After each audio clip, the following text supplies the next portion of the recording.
Hi, it's Doc Edwards back with One Belly Wednesday. Today I'm going to be talking about turtle collars. Oh, wait, no, torticollis.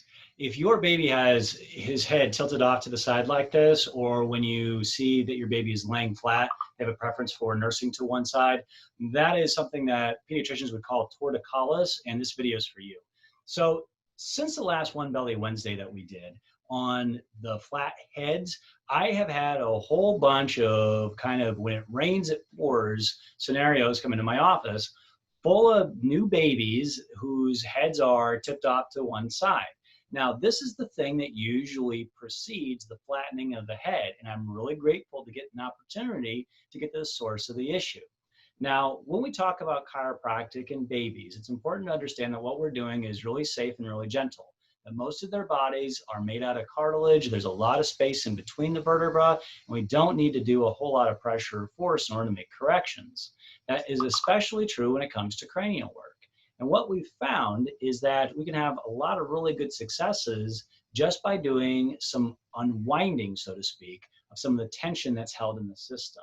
What do I mean by that? Well, when I'm adjusting a baby, this is baby BJ here, when I'm adjusting him, a lot of times I'm just holding him like this. His head's resting in my hand and I'm supporting his body, and you'll see me dancing side to side with him. I might be doing some dipping or some jiggling, but what you don't see is what I'm doing with my hands the whole time.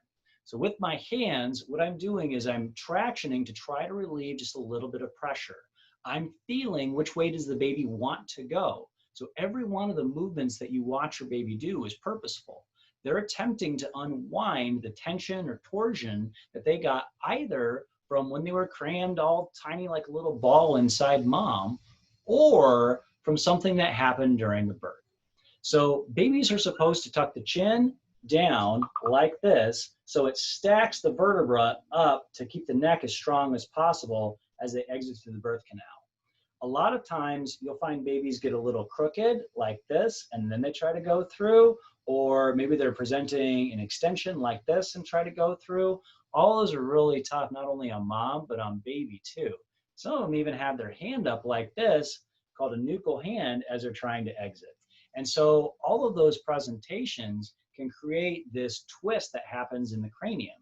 But there's also some babies that get hurt as the birth provider is delivering them. And so it's really interesting to note the difference between midwives who are completely hands off, we don't touch the head during birth, and obstetricians who are looking in there and they're trained to go ahead and use the head in the sandwich maneuver and literally wiggle the baby down to get the shoulders through and out. So as we're talking about the differences in birth providers, it's also interesting to notice that a lot of people in general in the population are right-handed. And so if you have obstetricians who are also just like normal people, right-handed, doing some of these leveraging techniques, I started noticing a pattern.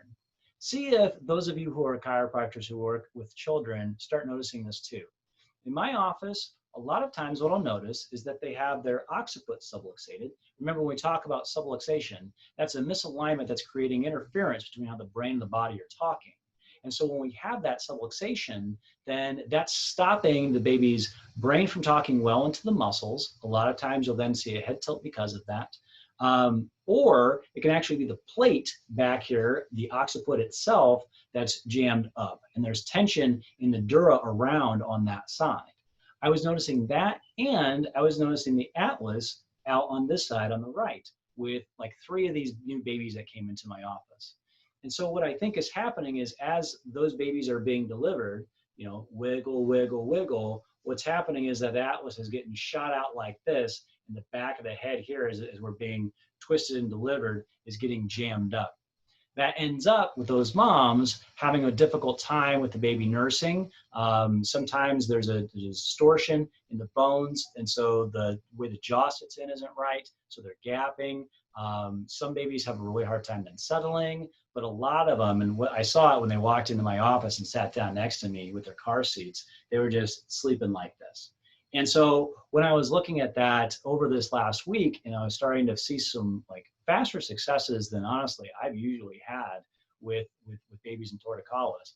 I decided to do this One Belly Wednesday to let other parents know because their pediatricians, to a single parent, as I talked to them, said, he'll just grow out of it. Don't worry about it. At 6 months, we'll talk about a specialist. I mean, there's something you can do. Why would you wait for another 4 months when there's something you can do?